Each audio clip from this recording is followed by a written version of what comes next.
All right. Good morning, everyone. Thank you for joining us on, I think we're episode 191, 92, 93. I think it's 92 of Blowback Exposing Imperial Decline. And, I kind of picked the title of our broadcast, not today's title, but Blowback Exposing Imperial Decline, because it was so obvious, even years ago that, the empire was in decline, and it's just really seems to be accelerating. I mean, this whole war against Iran seems to, it's just going to really accelerate the decline of the Western Empire. But so I'm Billy Bob. I'm on the West Coast. I've got my co-host Ian Cummer. He is streaming live from a suburb in Moscow. It is 7 p.m. in Moscow. So when I say good morning, it's only morning for me. So it's evening for Ian, and we have viewers around the world. Thank you so much, everyone, for tuning in. So the title for today's episode is the war against Iran a class struggle or a national struggle? And this is a title that I'm really enjoy discussing today. I've been writing a lot about this because, it's just kind of like the West is immersed in we can just call it a religion, the religion of liberalism. And liberalism creates a framework for understanding reality that is just incapable of understanding terms like class struggle, imperialism. Liberalism is a framework that trains people to see things through the perspective of nationalism. And the problem with nationalism is that it ignores class. And, class is a very important driver of current events, and specifically Western imperialism and the behavior of Western imperialism. It's really a class-driven structure. It's not a national-driven structure. But anyway, we're getting ahead of ourselves. So no, Ian, thank you so much for joining me. I know you picked the title, which was you did me a great service by picking this title. And we want to talk first just about current events in a non-ideological way. There's really no such thing as non-ideological. But when we talk about what's going on in the war, that kind of is a different realm than ideology. So what is your general overview, general assessment of where we're at and where it might be headed with Iran? Well, so we're day 9? I think we're day 9 in this because it's the end of February, beginning of March that the first missile set. I think it was March 1st. I remember it was Saturday morning, and today's Tuesday morning. So it's like 7 days plus 2 or 3. Yeah, so it was. I could say day 10, maybe. Yeah, it's 9 or 10 now. For something that was originally, as far as anyone can tell, it was originally meant to be 3 to 5 days. And all the commentary we've seen, it was very much Trump in his echo chamber, who, very excited with his success with Maduro, an in and out 20-minute adventure, literally, got a very cool, set of objectives done that he could tweet about.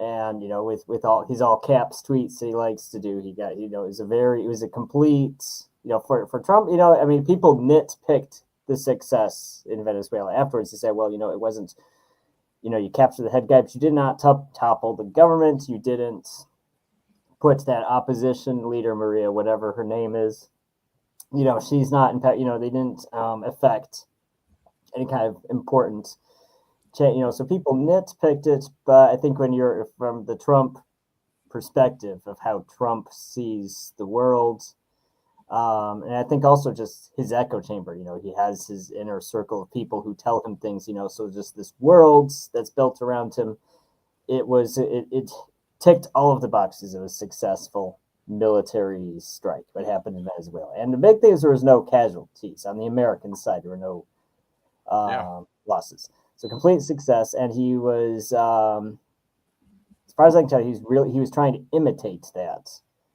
against Iran. And the problem is a lot of people, I mean, I would say not even a lot of people, but everybody with a couple brain cells to rub together. With the brains God gave geese, as your grandma likes to say. So it's a much harder target. It's not actually, when you have an actual nation state with a stable government, with a stable bureaucracy, with a stable chain of command, as opposed to some of these other states, which are more like pseudo states or their family operations. We've talked about that in the show before, like with Syria, like with Saudi Arabia.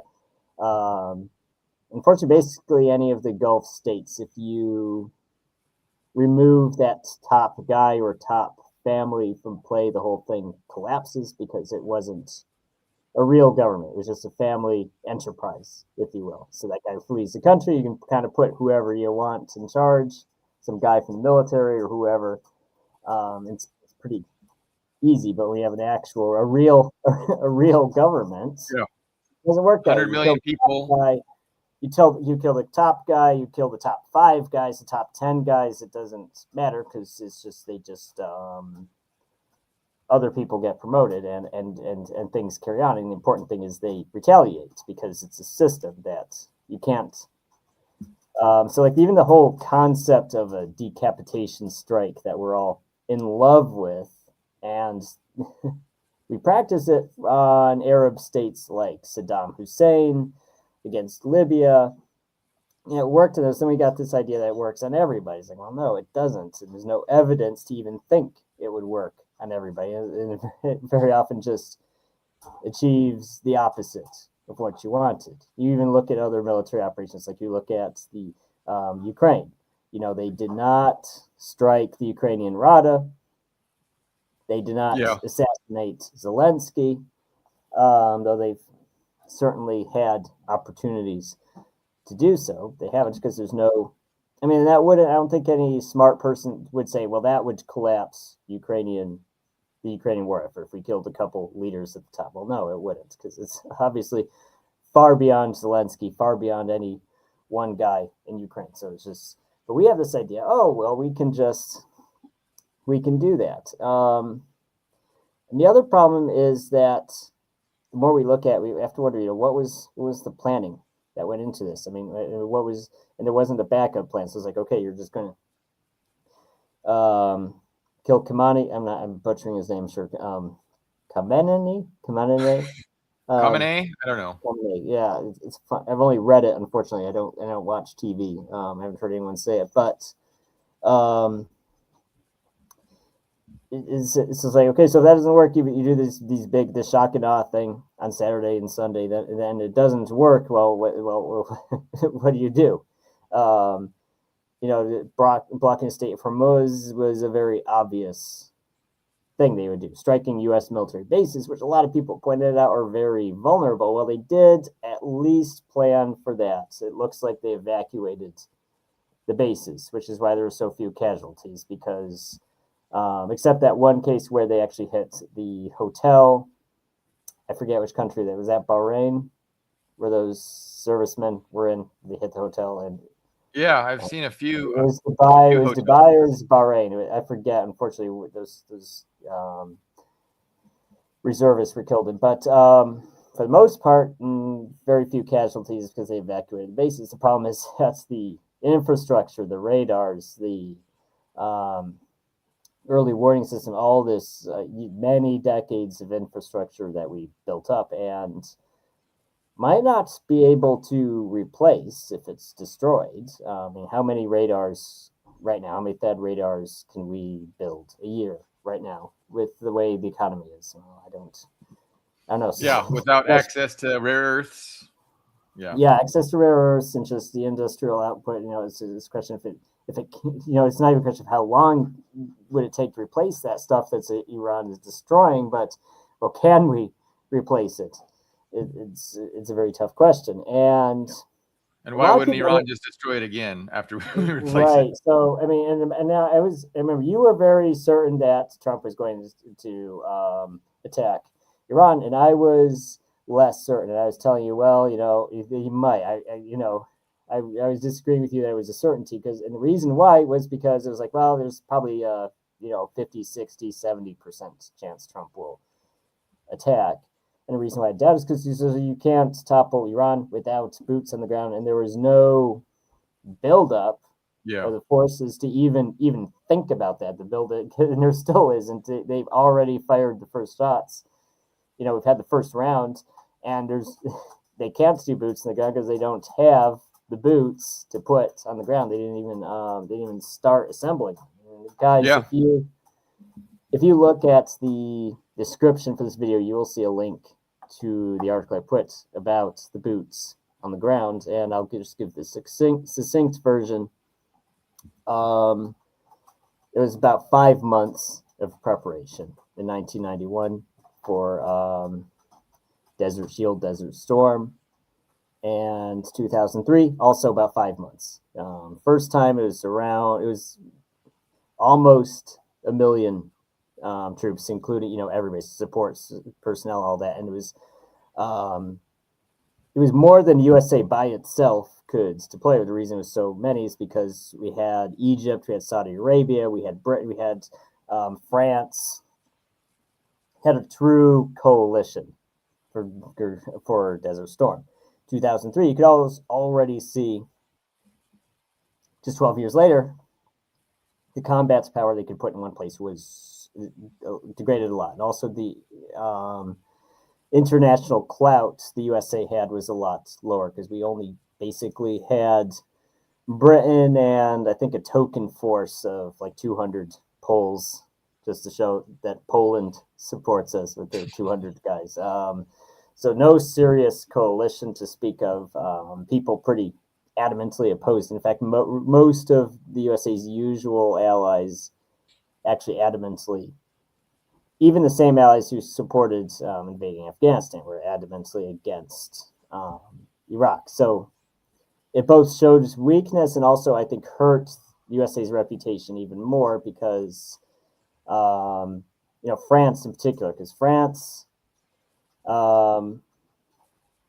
because Iraq they had the food for oil program. It was actually a major trading partner. So it was actually it was a French foothold in the Middle East, this good relationship they had with Iraq, which was under sanctions. And then Bush just said, well, you know what, I'm just going to stomp all over it. And France wasn't happy. They got, of course, humiliated in the press. We say, the cheese-eating surrender monkeys said we changed the name of French fries. We're not going to eat French fries anymore. We're going to eat freedom fries. This huge smear campaign against France because, and I never knew. I went my whole life until I think a year ago. I didn't even know the geopolitical reasons France opposed it. Because the media portrayed, because they're cowardly, they want to surrender, blah, blah, blah, all this nonsense. And the actual reasons that were political and economic. It was completely reasonable for France to be upset that the USA just got barreled in and displaced. Messed up their great access to energy, to cheap energy. Yes. Completely displaced French, both their economic link and also their political control of the Middle East, because France and Britain have historically shared, that region, and Iraq was up, post quote unquote post colonial France had that foothold, and now it's gone. Now we have today. So as just said, I couldn't really even say much about the troops Trump could send. I don't know if there's even a clear answer for how many he could send, because there's been no buildup. There's no preparation. There's just the soldiers and airmen and so on who are usually there anyway, and 2 carrier groups. Both of those previous wars had 6 carrier groups, and Trump wants to send a third one. A little belatedly send a third one. It doesn't. I don't see any planning. I didn't see any. It's just it's like, okay, you've already gone past the latest points that you had planned this to. You're like, you had a plan A and then like a plan. I wouldn't even call it a plan B. Like a plan A point two. Like I don't even know what to call it. It's just like then they were kind of scraping, maybe the Kurds will attack, maybe we can get, internal dissent or, something. They're really grasping at straws, which doesn't sound like someone who had a plan going into it. Yeah. Which, I mean, the logic of what you're describing, if we carry that out, it kind of reinforces an idea that, the U.S. is willing to burn it all down if they can't rule over it. So, I mean, there's this kind of thinking that, the West understands that the current configuration, the current, global system that they've really been the most influential in putting in place since 1945 is no longer, working in their interest. And so, they need to burn it down, overthrow the game board, turn over the game board, wreck all the pieces, and then create a new system, a new game that benefits themselves. And they're not really too concerned about the things that liberals, good religious liberals, are thinking about that they would normally be concerned with. So it's interesting because I'm just not certain that the West isn't, things aren't going completely as they want them to in the Middle East with Iran. So obviously they would prefer to, regime change Iran, control the oil. But I'm sure that they understood that there was not a big chance of that happening. And there's just a better chance of, by using and sacrificing their proxies, the Gulf monarchies and Israel, that they'll just be able to wreck the region and probably turn that region into a non-oil producing region, at least in the short to medium term.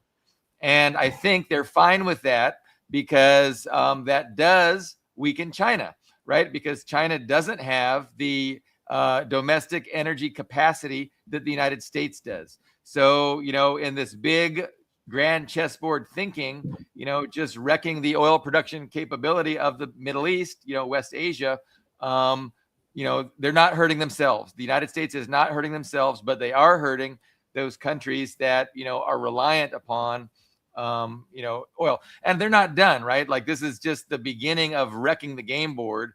And they have, proxies and assets in place in other parts of the world that they're going to do the same thing to. But who knows? I mean, that's one perspective.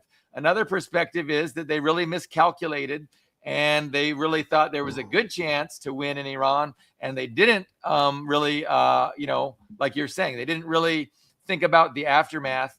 And now they're struggling to figure out what they're going to do in this situation. But I expect that they're just going to continue to escalate and draw this out. It's going to hurt the global economy. And of course, like those of us that predicted war with Iran have been predicting it's going to lead to a global economic catastrophe. And then we've also been predicting, that's the point.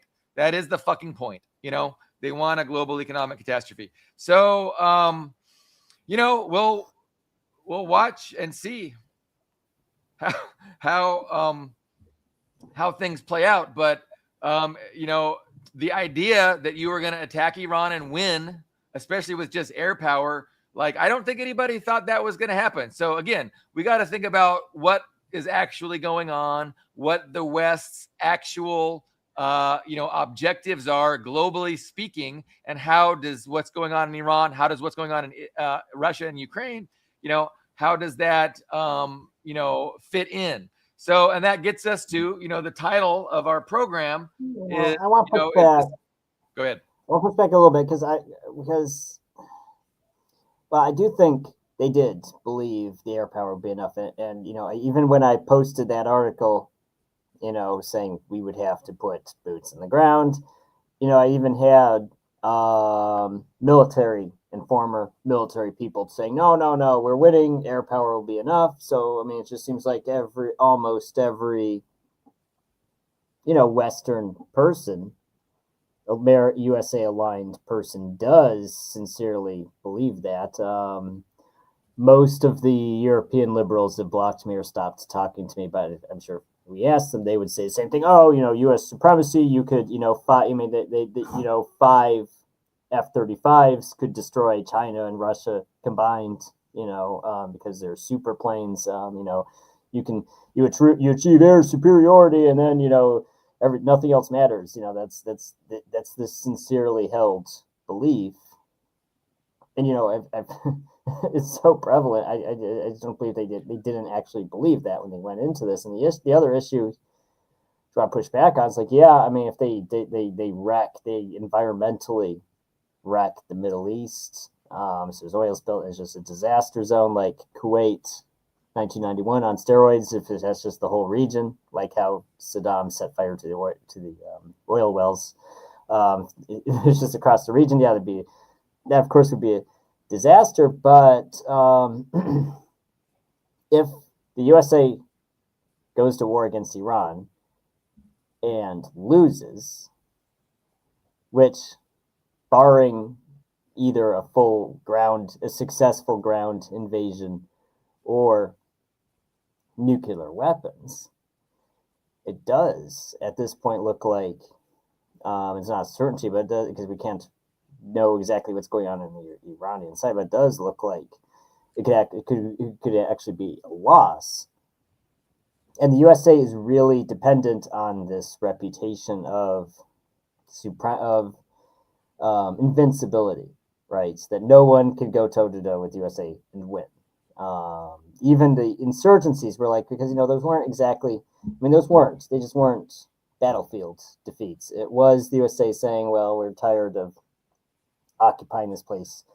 We're going to leave." But this would be different. This would be an actual battlefield defeat. Let me respond. Two things. So, what is a defeat? Again, if the point is, a geopolitical objective where China is the main target, and you end up eliminating oil production from the Middle East, which by extension will eliminate China from being able to access Middle East oil. So if that's the objective, they haven't lost that. I mean, again, because things could continue to the point where all of the oil exports are destroyed, and there's no capacity for the Middle East to export oil. So if that's the objective, that is an achievable objective. Like, that's something that the United States can do. Your second point, shoot. I can't keep two things in mind. The USA losing so much face from going against a much smaller country and not winning. Okay, so your second point was about, like, perception and the need for the United States to have credibility. And what we're seeing more and more of is that the United States is trying to get the world away from idealism and dealing with strict power principles, straight power principles. So what people think of the United States is obviously less important to whoever is controlling the strategy and the behavior and the things that the West is doing. It is obvious that, as far as their priorities go, being thought of as credible, even a credible threat, might not be as important as this, as shaping the global battlefield in strict, power terms, and a real politic where it's not about perception, it's about reality. And so if the reality is, China is cut off from oil, and the whole world becomes dependent on energy that the United States controls, well, they're willing to, they don't care. They don't care if you like us. They don't care what you think. You need us, and you better side with us, because if you don't, you'll be destroyed, just like we're destroying everything else. So I don't know. It's interesting to contemplate, and we're at the very beginning, right? We're 9-10 days in to this huge escalation. We're, if you want to count the beginning of World War III, with the Ukrainian coup in 2014, I think that's a pretty good place. I mean, who knows? Like, I mean, again, you could. Some people say, we're in the First World War. We're in the third phase of the First World War that started in, 1914 or whenever World War I kicked off. But there's all kinds of ways to analyze and conceive of what is going on. But you know, there's definitely a shift in the global order, and the United States is driving that shift. And I think it's obvious because the old order that they created was no longer useful for them, and so they are going to extraordinary lengths to create a new order. And you know, and I think that new order is just kind of destruction. They're happy to destroy, you know, what they've created, and then they're going to work with something new. And in the meantime, you know, there are two oceans, and they're incredible, you know, domestic energy production capacity, as well as, you know, being able to control North America, South America, is what they're going to be relying on as they you know, change the system and try and create a new one. But central to all of that is definitely the Russia-China issue, and then Trump. He's talking about, you know, lowering removing sanctions against Russian energy. He's talking about you know, just continuing to have this good relationship with Russia. Russia's going to be benefiting from increased prices for oil, obviously, because we've seen they've almost doubled. You know, the price of a barrel of oil has almost doubled, you know, since this started. And so, you know, again, he's trying to figure out a way where he can, you know, peel Russia away from China, and you know, and he's hoping that he can have success with that.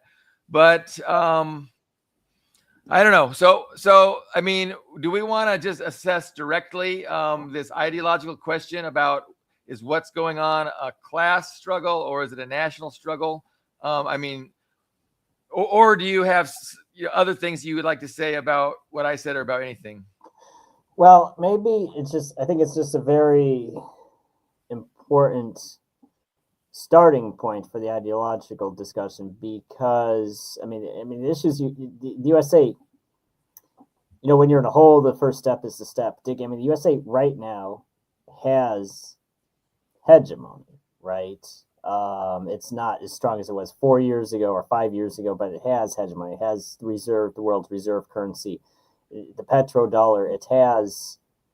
It's still, you know, when it comes to the financial system, it is still largely a unipolar world. And the things that make it less unipolar than it was 5 years ago or 10 years ago are things the USA itself did. Because if it had, because, you know, it was the failed war with Russia that so far failed that, you know, took that portion of the world economy out of, you know, de-dollarized that portion of the economy. It's all this, it's this ongoing feud with China that has caused them to reduce their dollar holdings. Right, so it's like, so yes, the world's de-dollarizing, but you can attribute that to things the USA did. It's not, you know, a foreign, an external adversary nefariously de-dollarizing. It's the USA itself pushing de-dollarization. It's like self-destruction. So it's like, okay, so maybe that is a good starting point for the ideological discussion, because it's like, well, okay, if I was a capitalist, if I was an American capitalist, and I wanted to keep ruling the world, well, why destroy the system that's working for you? Because it is working for the USA. And I don't think there's really even any major country in the world that's actually opposed to that system. I mean, they'll give lip service to it. They'll say, oh, multipolarity, BRICS, blah, blah, blah. But I don't think China and Russia and, you know, everyone else has shown no sign that they're against. I mean, if the USA was just not hostile to them, they would all be fine with the dollar being the basis of the global economy. So I guess my main question is, why screw that up? Because it is working for the USA, and the things that make it not work are caused by the USA itself. So it's like, what is the end state they want? And that's a disagreement, right? Because that's your perception, right? You perceive what you just said to be true, and I would question that. I would say that, you know, the Western oligarchy saw Russia integrating with Europe as a huge threat to Western hegemony, and especially the Western hegemony, headquartered in the United States.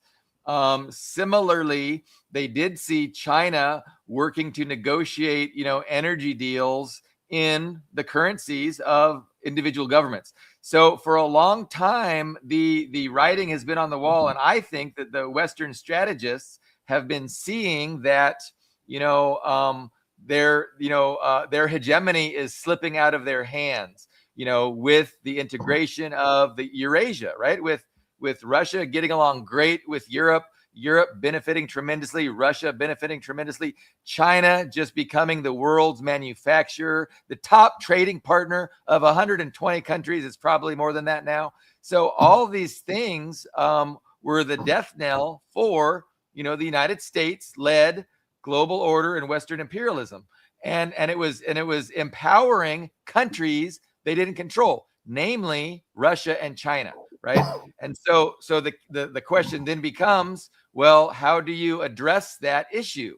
And so we saw what they did. They sabotaged the pipeline. They sabotaged economic integration between Europe and Russia, and now they're going after the lowest hanging fruit, which is Iran, which is, the weakest of the major countries that resist, that demand sovereignty. So, I mean, it's two different perspectives, but I mean, we just have a fundamental disagreement. Like, you're certain that everything was going great for Western hegemony, and it was the U.S. that, was the one that started declining their own hegemony. And I don't think that's true, right? I think that the U.S. didn't perceive it like that, that they saw their hegemony was inevitably going to decline if they didn't do something. And then time was not on their side, and they had to act fast. And I think Trump winning in 2016 was a surprise, and it might have delayed a lot of this stuff, because I think Hillary might have pushed that war with, between Russia and Ukraine to happen a lot earlier than it did.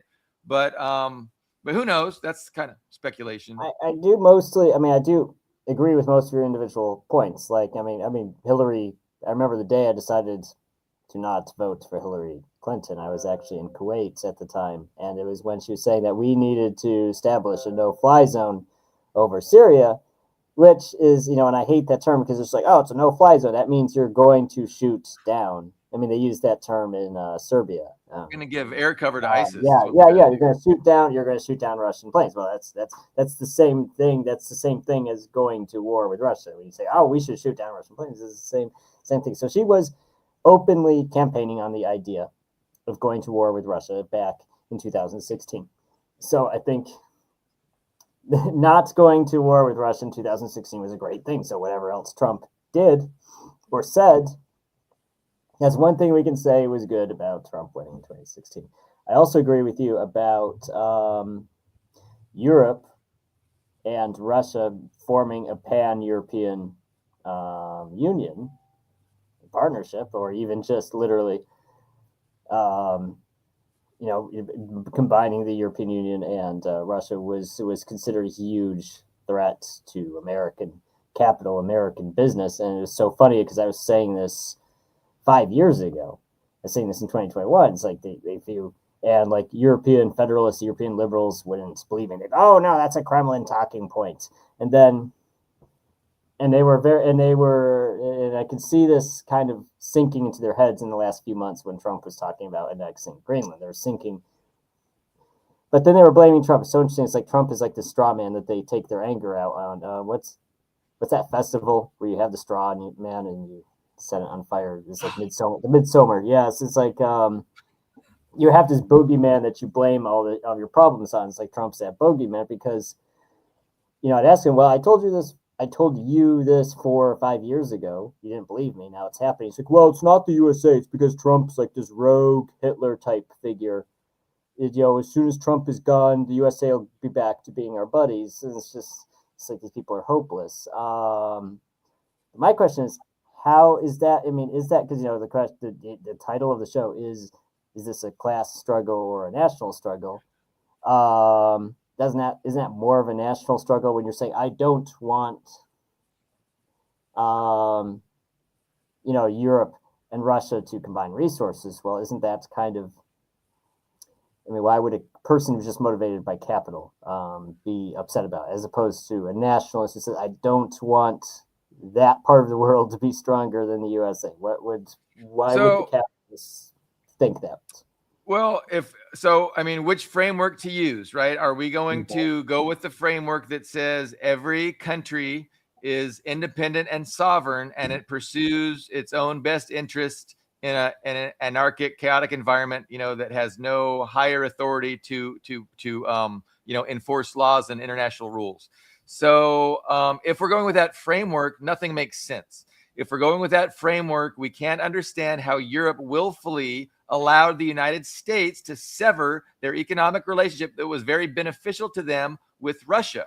The only way to understand that is to realize that the Western Europe acquiesced to the United States, that Western European leaders agree with the United States. Why do they agree with the United States? Because they're part of the same global class. They form the same global empire, and they have the same antipathy towards other sovereign states, that they don't want to have power over them on the planet, right? So they're throwing their lot in with their fellow class, their class oligarchs, and they're trusting that it's going to be the United States that'll lead them into a golden era where they dominate the planet, full spectrum dominance. And so it's not nationalism that can explain that. It's class. Like, nationalism simply can't explain why Europe is doing what it does, right? Why little Israel is, attacking this huge country next to them. Why the Gulf monarchies are being a part of it, because they're being used as proxies. Why Ukraine is being a proxy. That's not in their national interest to do that. So all of this is being driven by class and by the reality of a class-based Western empire that exists to serve. I'm yelling now because the louder I get, the more correct I am. Yes. It's but the Western empire exists to serve the interests of the oligarchs. It does not exist to serve the interests of humanity, of any individual nation, or the working class at all. It exists to benefit the transnational oligarchy that created it, and that's who it serves. And so that is the explanation for what the fuck is going on. So it's like, this is what really invigorates me, right? To tell fucking liberals how dumb they are and how they can't fucking understand anything because they're using a wrong framework, And again, so it's just, reality is proving that Marxism is the proper way to understand things. Reality has a Marxist bias without incorporating the idea of class and oppositional class interests, that results exactly from capitalism. The capitalist mode of production is what creates these class conflicts. And we're seeing this play out, and it's the only fucking explanation. And of course, it's the correct explanation, and it's explaining why things happen, and it's going to predict what's going to happen in the future. And so the question is the oligarchy ever going to, give up on its grand global ambition of, deteriorating, the sovereignty of China, the sovereignty of Russia, the sovereignty of Iran, and pacify them and make the world safe, for the oligarchs, for the ruling elite to do as they please. And so, that's what's playing out. And I don't have the answer to that, but I understand the dynamics that are forcing this conflict. And it's not China forcing this conflict. It's not Russia. It's not Iran. It is the West. And the West is doing it because they feel that if they don't, they will lose. And so, they see that clearly. And that is what's happening. And that's why all this stuff is going on. It's a paradigm shift. It's the overthrowing of the game board. It's going to burn it down if we can't control it. Like, this is the mentality, of the Western oligarchy and what they're doing. So I don't know. Can you defend nationalism? Can you defend the liberal nationalist framework and try and make sense of what's going on just using nationalism and not talking about class? Well, it's tough to defend because I'd say 90% agree with you in it that there is definitely a transnational class, and you can look for why these European leaders are acting the way they are. If you look at them, I mean, you can answer these questions on Wikipedia, literally, almost literally. You have to kind of dig, but if you look at these people individually, like Macron. there was a scandal in I want to say 2013, 2014, when a French businessman went to the USA, and he was I guess some sort. It was some. I'm not quite sure how their system works, but it was some sort of state co-owned company that in their energy system. There's this general at the time. General Electric was trying to buy them out and buy a large portion of France's energy, which of course would hurt their sovereignty because it's literally a foreign entity owning your infrastructure. It does hurt your sovereignty. So there was pushback. So this senior person in their energy, came over and was arrested on fraud, basically trumped up charges, and they held him in prison.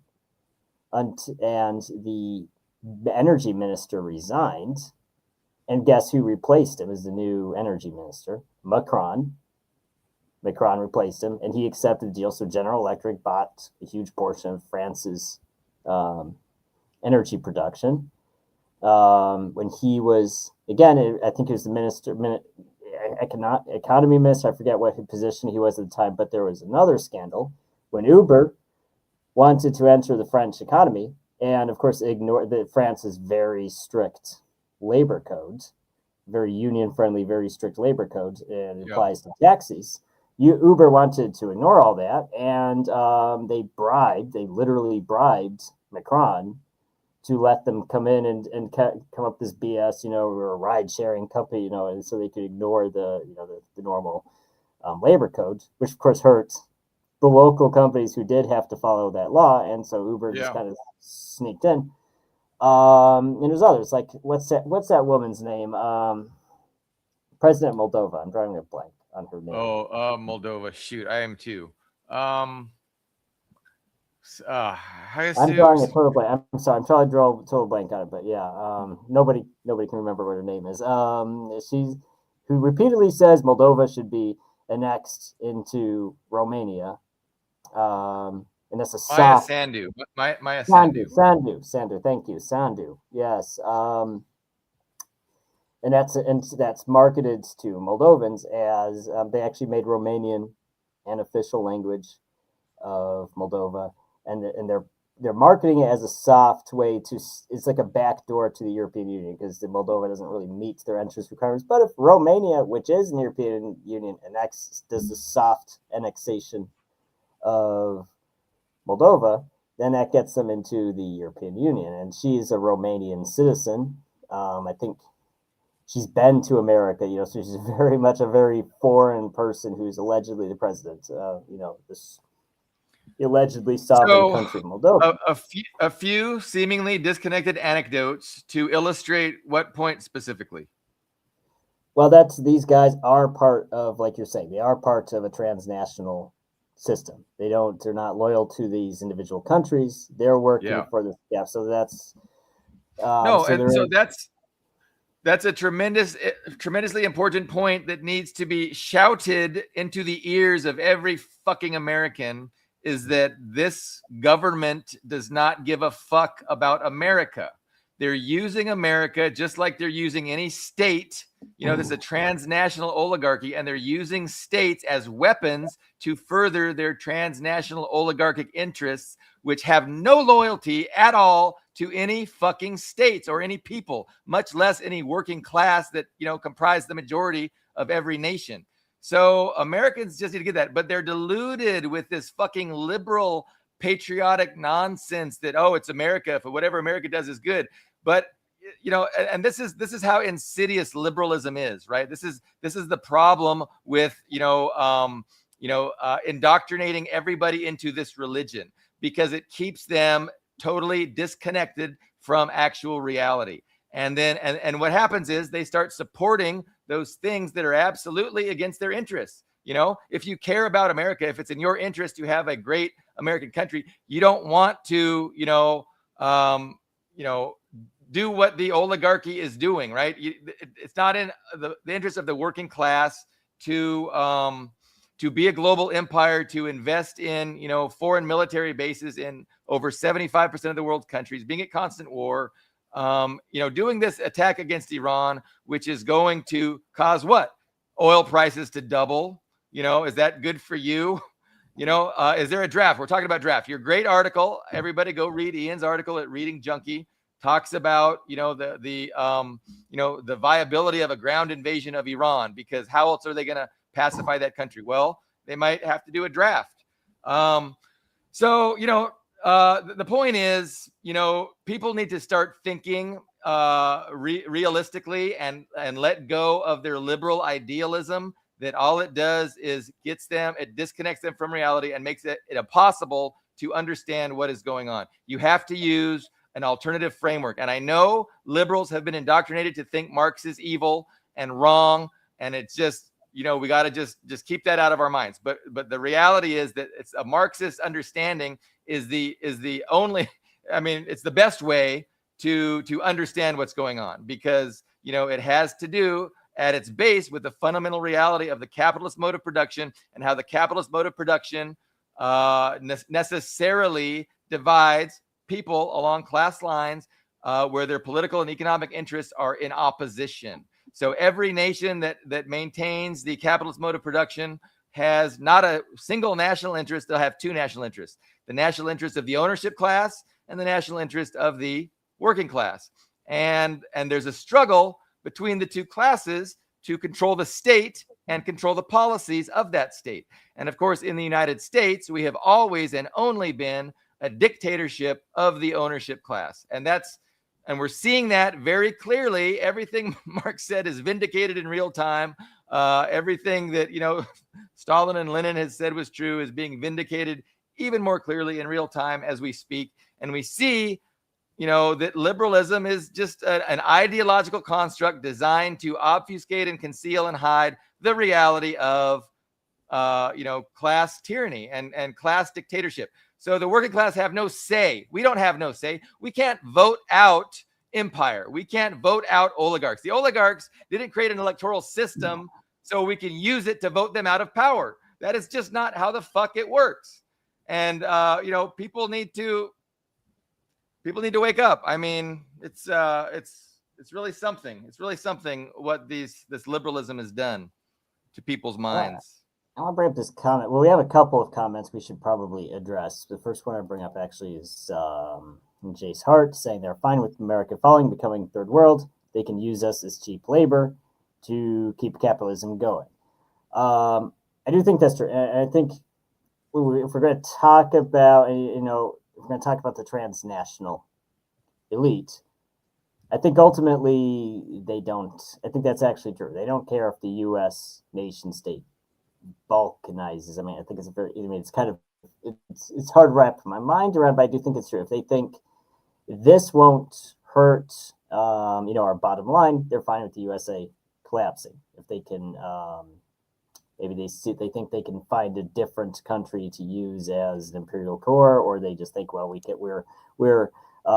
have AI and ChatGPT and all this other and Elon Musk's spaceships. We don't need a power base anymore, where we can be decentralized. Whatever they're thinking in their brains. I do think it's true, because these policies are going to, reduce the USA. I think, within the next 10 years, we'll reduce it from the status of a developed country to an underdeveloped country. It's going to be a very... Can I speak to that real quick? Yeah, go ahead. I want to make, so I'm going to speak to that, but I want to preface it by making the point that, fundamentally we have two different approaches. We have the approach of the Western oligarchy. All they care about is hegemony and power and control, and they're willing to destroy to maintain it, right? They're willing to burn everything down to maintain it. What is the opposition to that?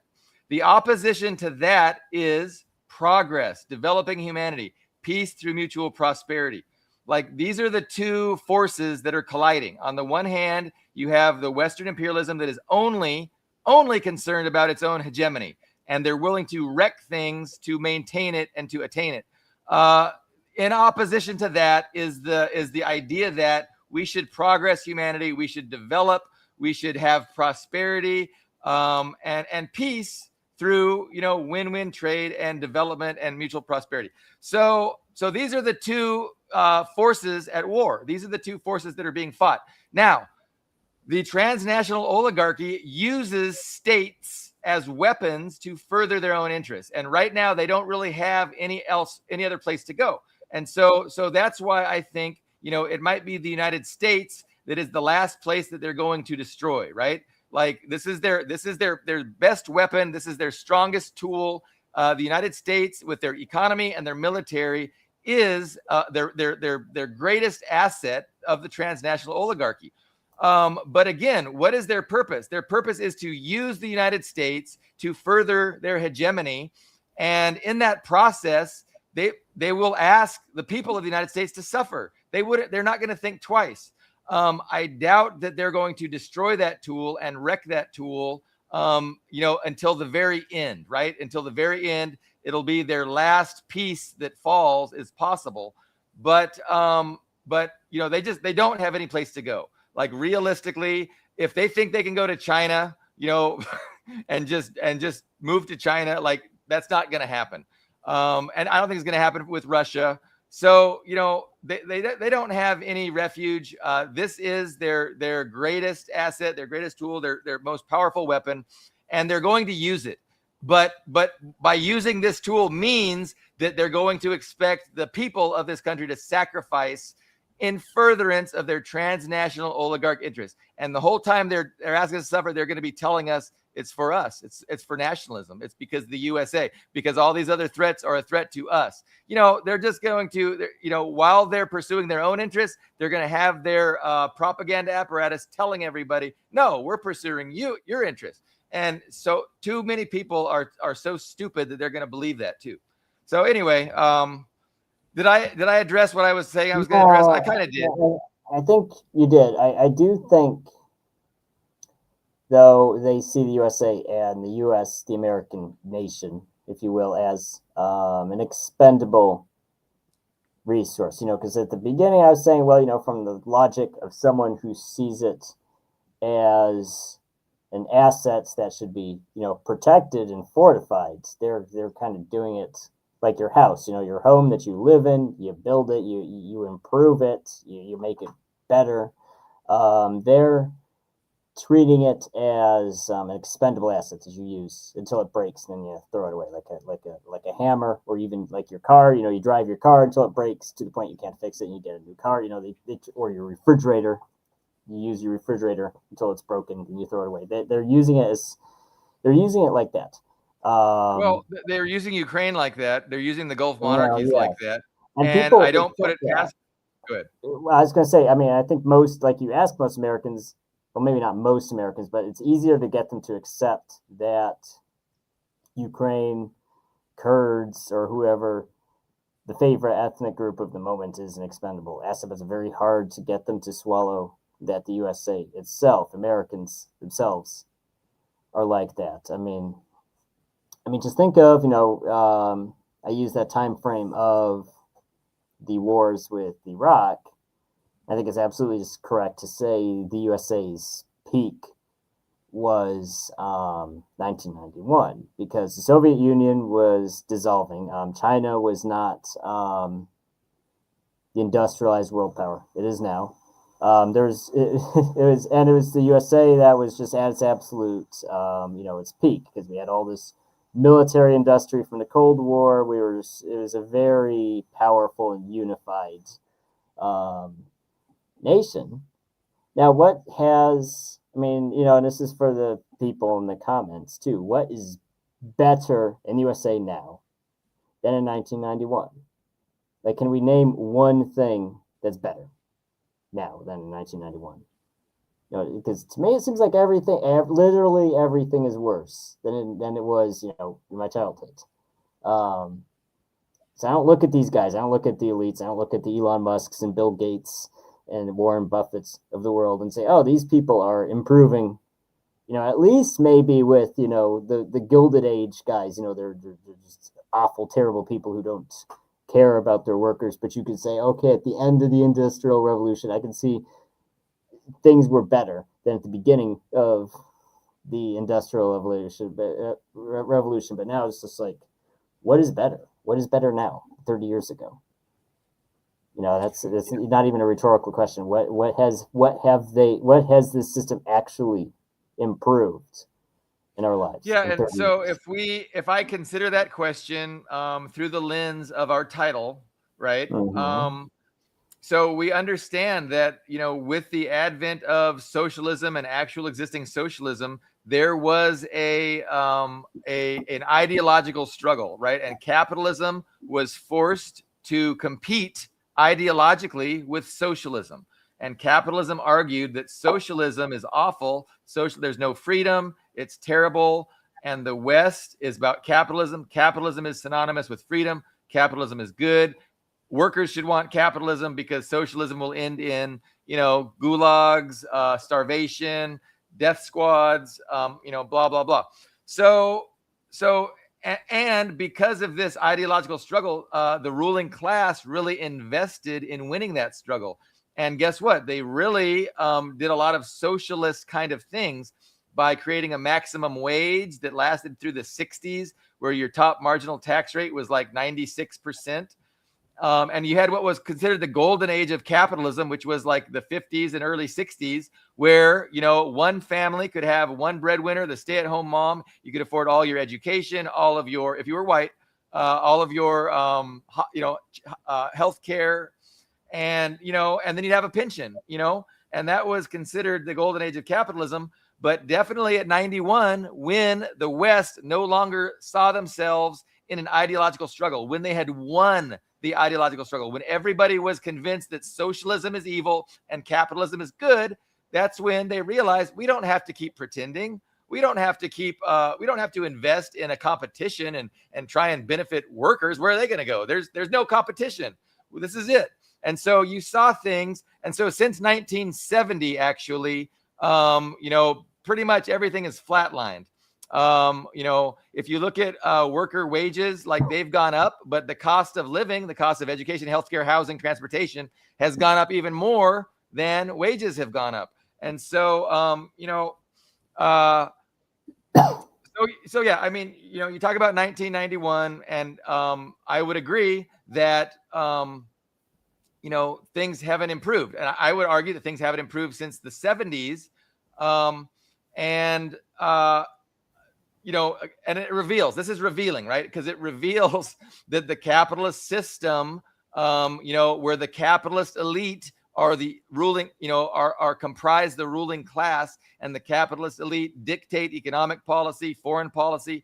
Like, this is a bad thing, and it's not in the benefit of workers, right? So, this gets us back to Marx, the reality of oppositional class interest within every given nation that engages in capitalism and that utilizes the capitalist mode of production necessarily divides that society on competing economic and political interests between the wealthy elites and the majority of working class people.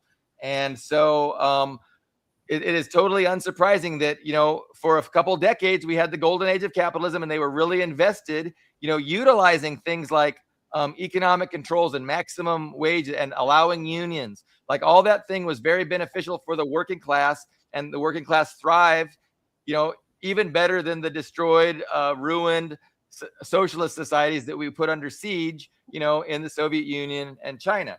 So, but now we see that socialism in China has actually been tremendously successful, unprecedentedly successful. That word has meaning, unprecedented. We have never, ever seen the skyrocketing of quality of life, access to opportunity, improved living standards that we've seen in China. We have never seen on that scale and on that kind of skyrocketing trajectory. Where's my hand? Straight up.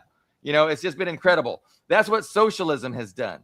Meanwhile, capitalism in the United States, stagnation, perpetual war. We just engaged in a genocide in Gaza. We're doing another genocide. In the 70s, we did a genocide in Indonesia. We did genocides in Latin America, with the narco death squads that we had overthrowing socialist governments there. So, the reality ought to be crystal clear for people. It ought to be stark, about what's going on and the two sides and which side ought the vast majority of humanity, be on. And it's only this propaganda apparatus that, indoctrinates everybody into this religion of liberalism that really detaches their minds from reality.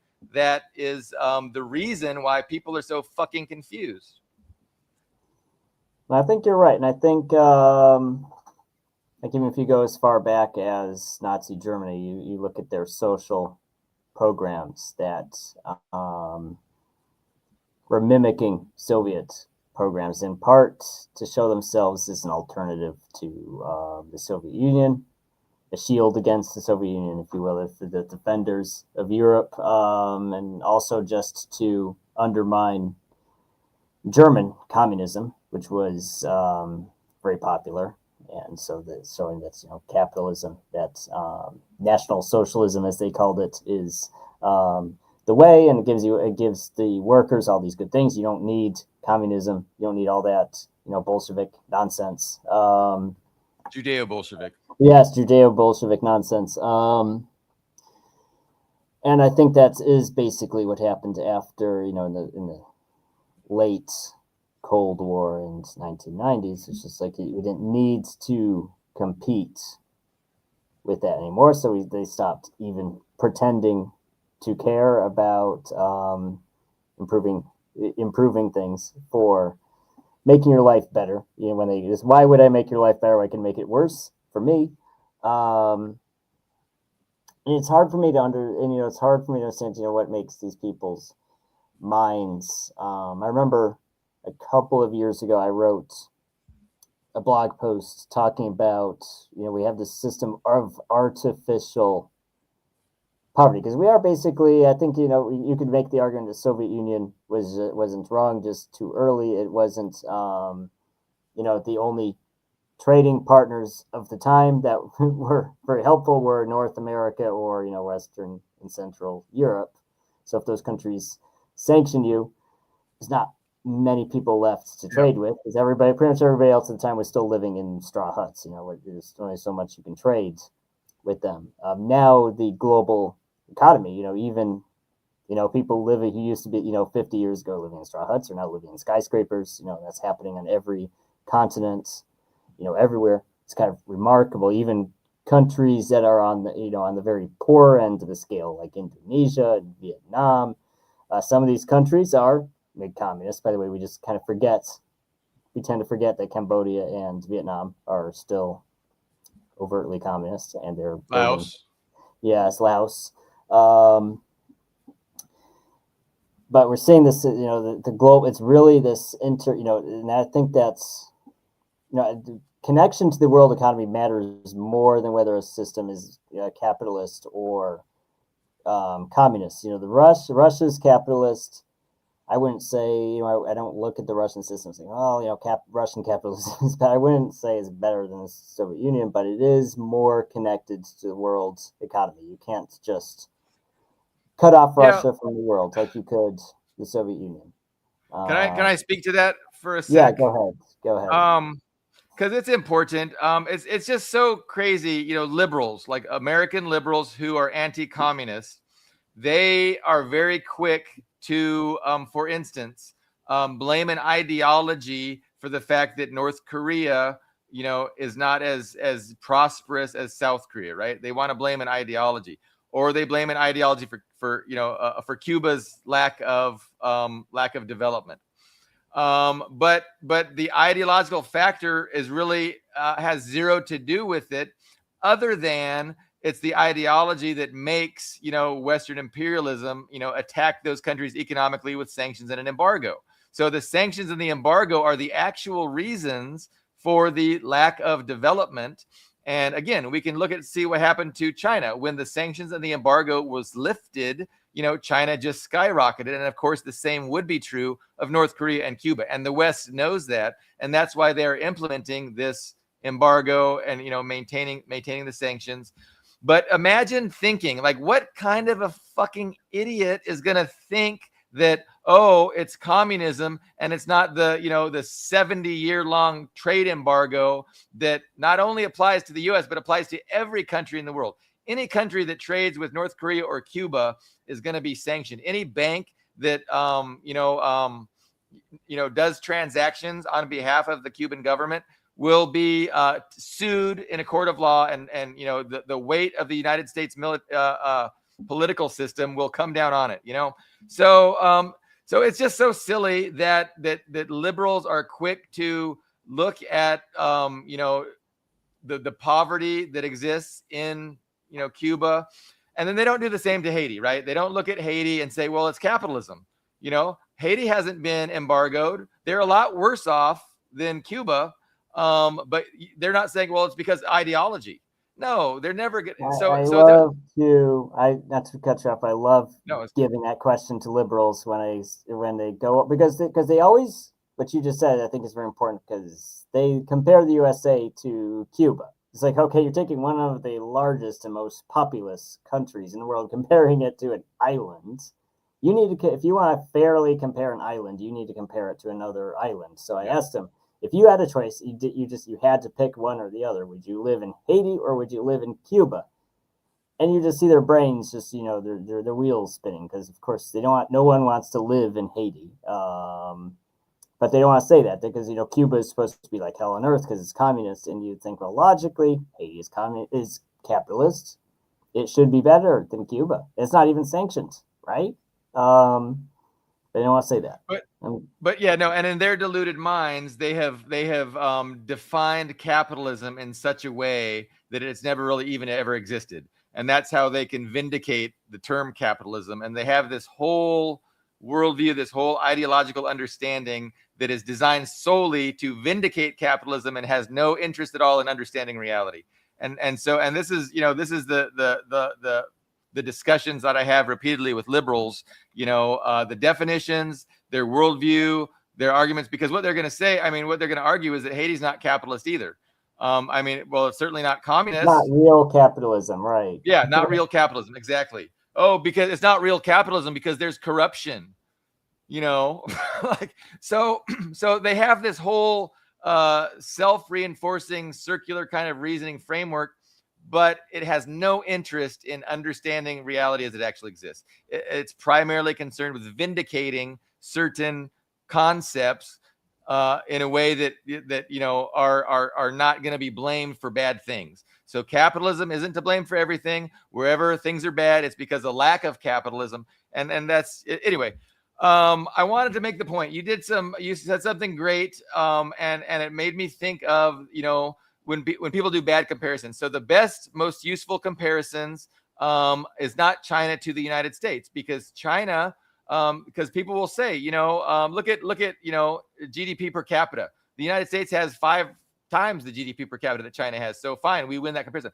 And I'm like, okay, well, that's not the best metric for any number of reasons, but it's also not fair to do a straight comparison between the US and China, even though when you do that, China still comes off looking very good. But a more accurate comparison is going to be China-India. Both of them got their independence at the same time. Both of them have roughly the same landmass, roughly the same population.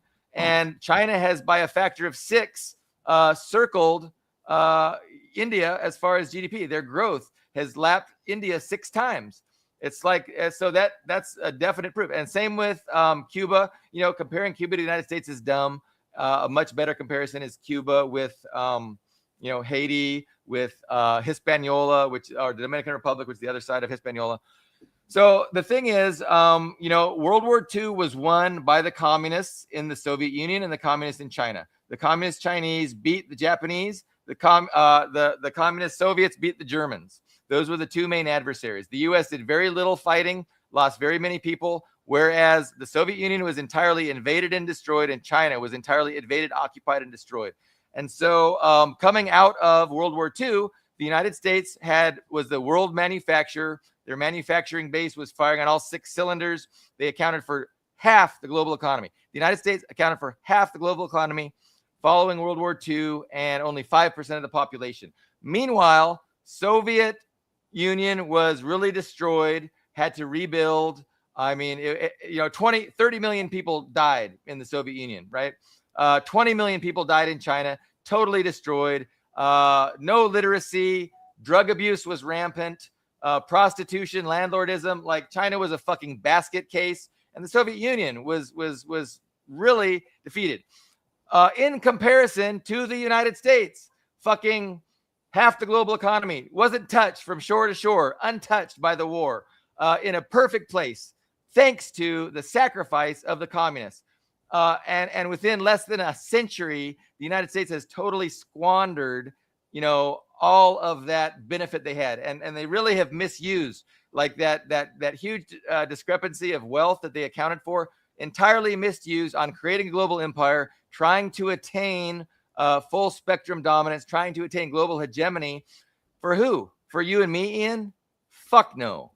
Fuck no. It was for the fucking transnational oligarch elite who wanted to pacify the world, destroy a people's movement, destroy ideologies that are predicated on furthering humanity, on progressing humanity, so that they could, rule the globe unmolested, undeterred, and unrivaled. Really, they want to be unrivaled, and that is what we're seeing play out today. They're going after sovereign states who are refusing to bend the knee.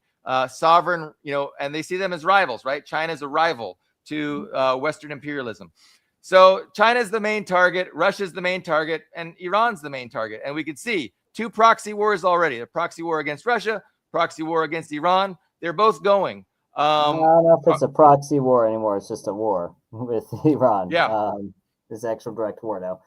I do want, just to finish what your point, or even more succinct way to say it, when they compare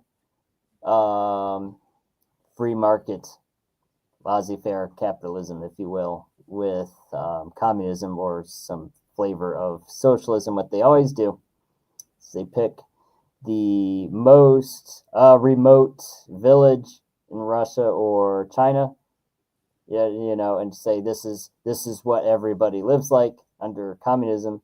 Then they take the nicest, most affluent suburb in America, in the continental United States, and say this is what everybody lives like under capitalism. What they don't do, they don't go to a village in southern Italy or Puerto Rico, God help them.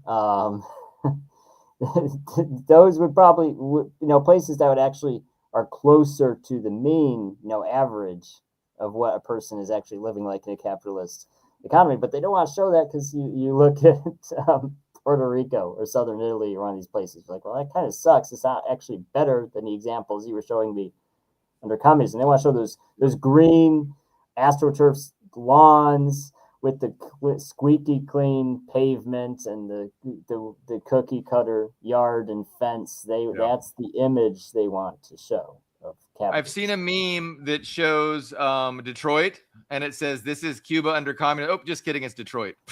Yes. So there's a libertarian page that said, I think, shared that meme, didn't realize it was a joke. They said this is communism in Cuba, and this is capitalism. Then someone said in the comments, well, actually, the images are reversed. The good picture is Cuba, and the bad picture is America, Detroit.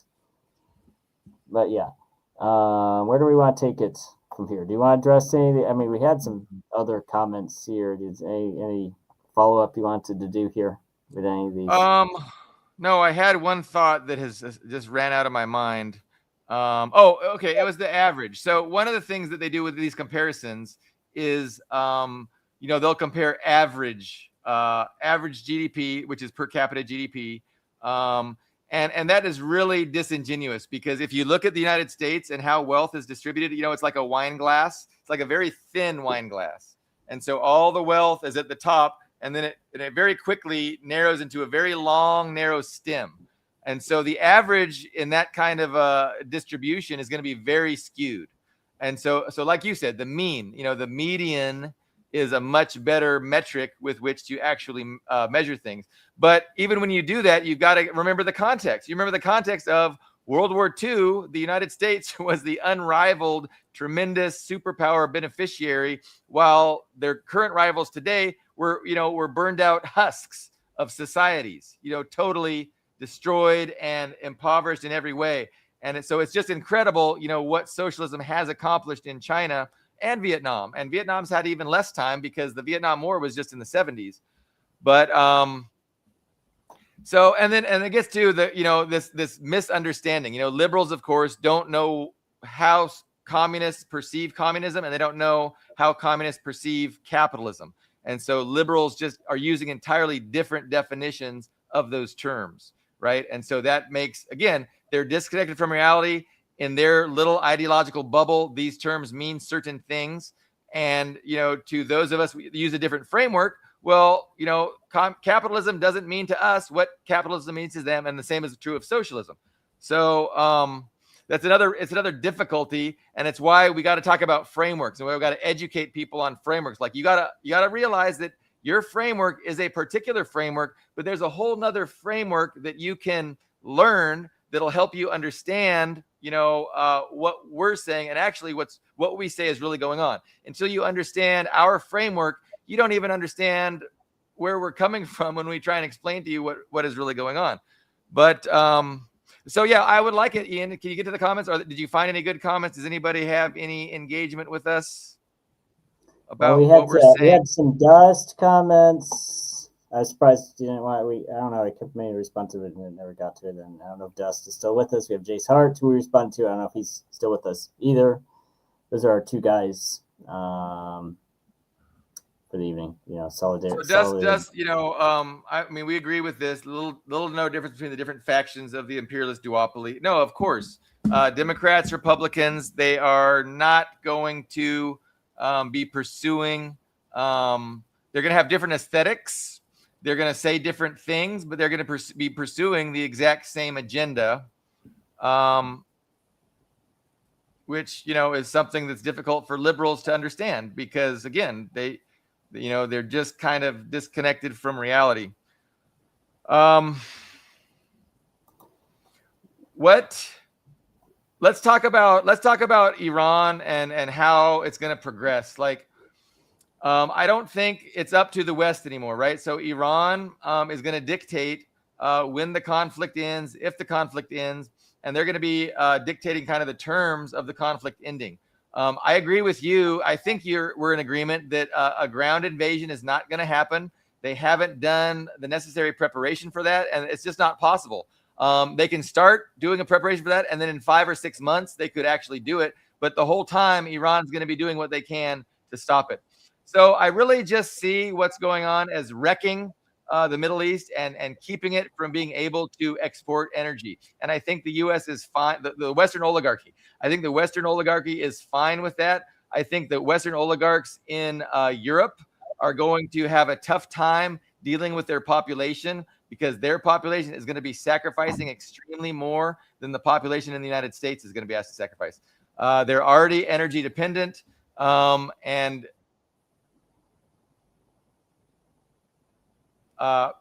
Middle East is really necessary. Middle East oil exports for the quality of life for Western Europeans, and as that gets destroyed, they're not going to have any. They're going to be really sacrificing in a way that people in the United States aren't going to be having to sacrifice. So, can you see any silver lining from the perspective of humanity on how it could go in the Middle East or West Asia that I don't know. Well, I mean, it's I don't think that's tenable. It's a question of how much destruction is Iran able to endure. I think a lot, and there's a fight, and it's also the USA's ability to conventionally harm them with air power is finite because we're just not making those. Yes, that's a very important point. Yes, so the question is the USA going to eat a loss?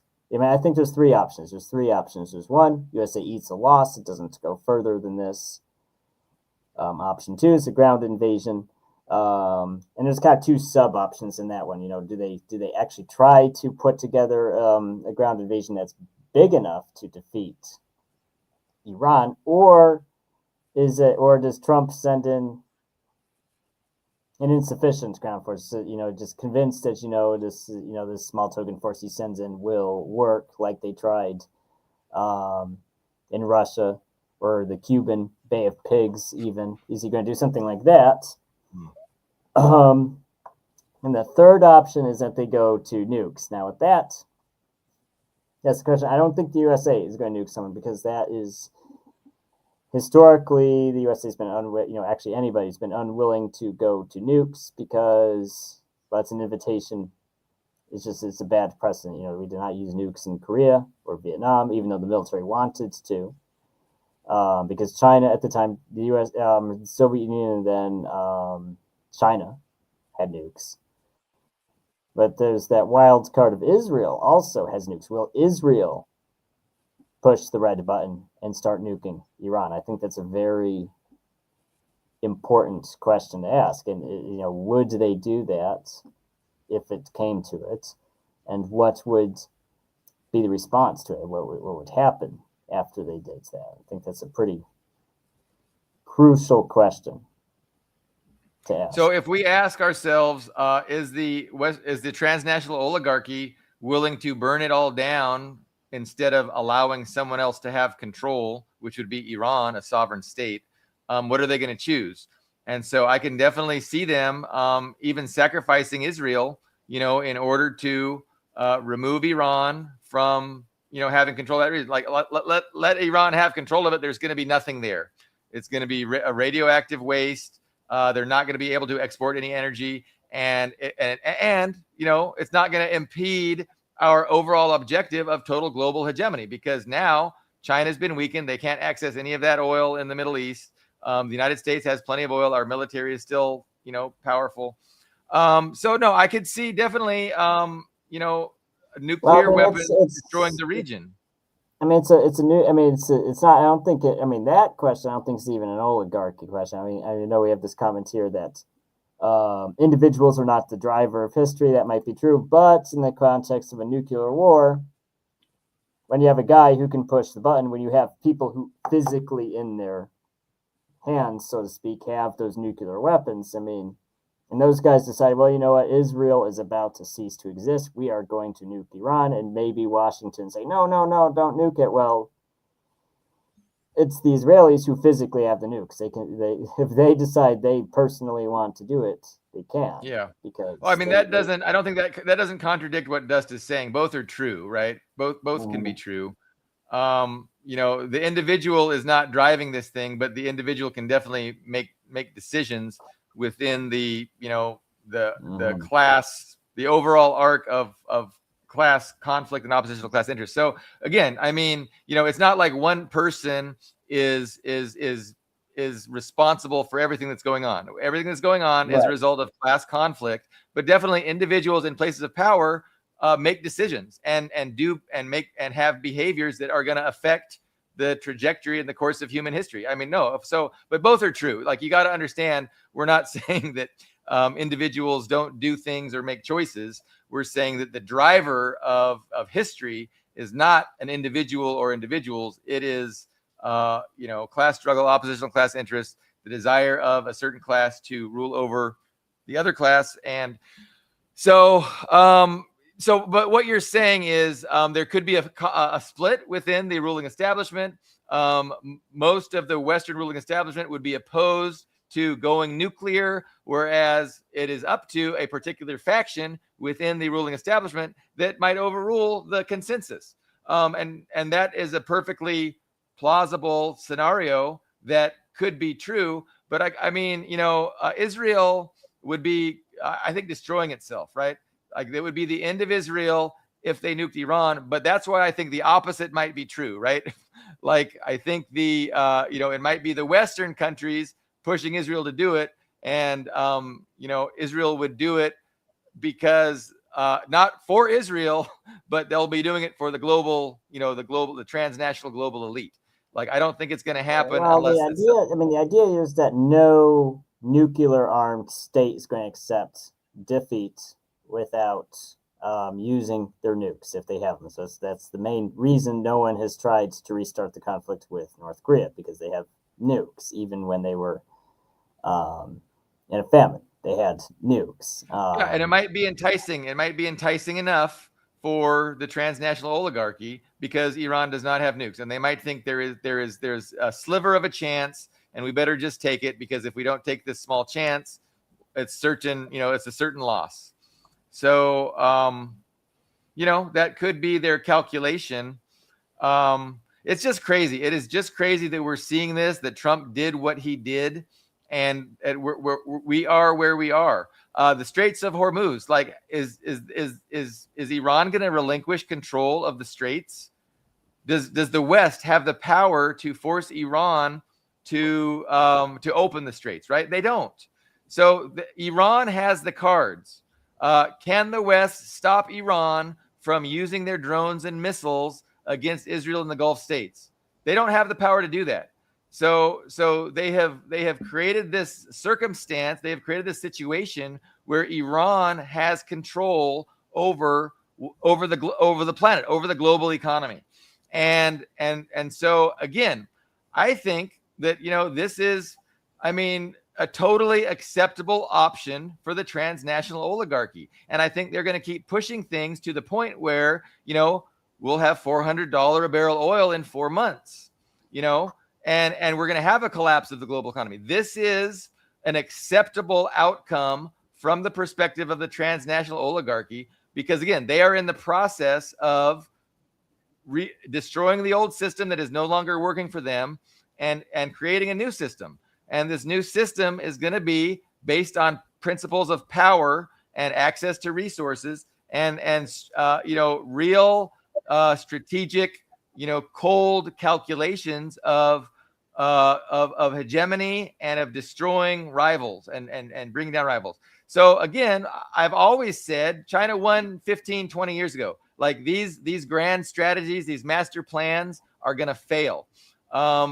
The question is, when is the West going to understand that? When are they going to acknowledge and accept defeat, accept the lack of global hegemony, accept China as a more powerful entity on the planet, and learn to coexist in that paradigm?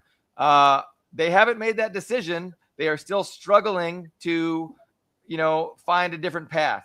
And to what extent are they willing to go to win, to not have to deal with China as a much powerful rival? That's the question. And I just think they're hubristic enough.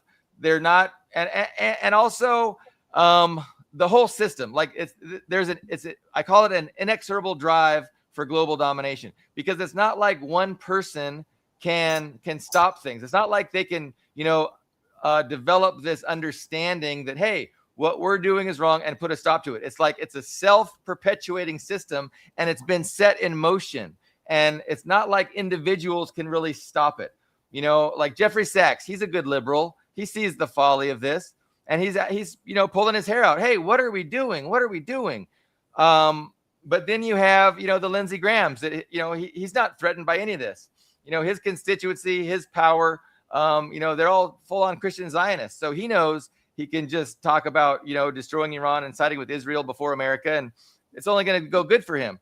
But anyway, so that's part of the calculation. Is the system is not like there's a cabal of people in a room that have control over the policies. It's like an automated system that's been activated, and it's just rolling out.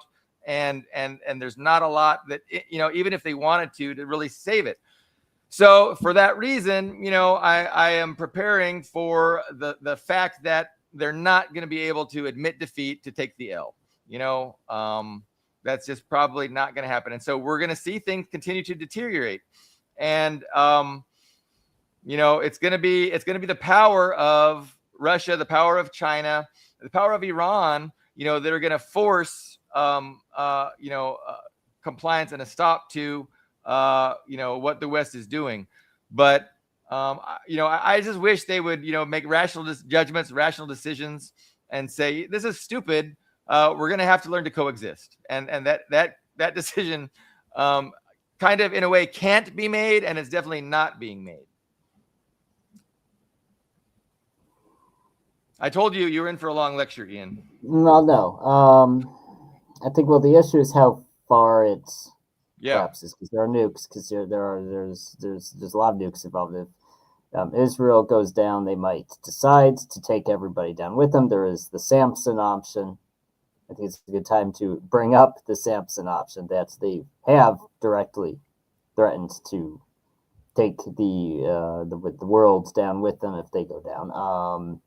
USA has a very serious collapse. Well, that's a point of concern, because it has the second largest nuclear arsenal in the world. That could be in the hands of, well, whoever. It's a very hazardous. It's a very hazardous time in human history, I would say. Yeah. I always mess up the quote, but it's like, centuries will go by, nothing will happen, and then a couple days will go by, everything will happen. Yes. So we're kind of in that time. It's really interesting, but it's just frustrating how disconnected and detached from reality the people of the United States are. They've really enjoyed the luxury of being detached and not having to worry. And they've had the luxury of embracing these nonsense narratives, about how, we care about freedom, justice, democracy. And those are the values that our country's based on. And so it's been really easy for people to enjoy the privilege of living in the imperial core and just, not having to worry about, but in reality, like, as human beings, it is our moral obligation. It's the moral obligation of human beings to be aware, to understand what is going on, and to, advocate and struggle for justice and just the improvement of humanity. And when we see, things that are destroying humanity, it's our obligation to speak out. And the Americans are immoral. It is an immoral act. They've been able to get away with being immoral for a very long time, and part of that is the liberal indoctrination. But that luxury is coming to an end. People are not going to be able to just live in their own little social bubbles, totally oblivious to world events and to what is going on. And so that bubble is going to come to an end. And, we need to be able to explain to them clearly and succinctly in a way that makes sense, what the fuck is going on. Because you're going to have the liberalism and the media telling them all sorts of lies, trying to get them to blame China, to blame Iran, blah, blah, blah. And as people are having to sacrifice and suffer, they're really going to try and, for the first time in their lives, really try and, what's going on, guys? What is it? You ready to wrap it? Hour and a half, Ian. You ready to? Yeah, I think this is a good wrapping up point. It was a good show, though. Okay, we had quite a few viewers on our last episode that Ian and I did, and I don't know what the key is. I think it's just YouTube being nice to us every couple months. But we had a good, 3K views at least on our previous episode. We'll see how we do today. But definitely, if you're watching, I think we're saying useful things. We're having useful discussions. I think these are important discussions. And if you think there's things that average normies can benefit from hearing us talk like this, please share. I think they can benefit. Maybe sometimes I'm too hard on them. Maybe I need to be more gentle. I don't know. But hopefully we get tons of views like last episode. But we'll find out. So Ian, maybe Friday we might reconvene on Friday. Okay. I got nothing planned. I should be available. So and who knows what'll happen by then. I mean, things are going so quickly. So thank you, Ian, for joining me. Thank you, everyone, for watching. We will reconvene Friday evening for Ian. See you then. Bye.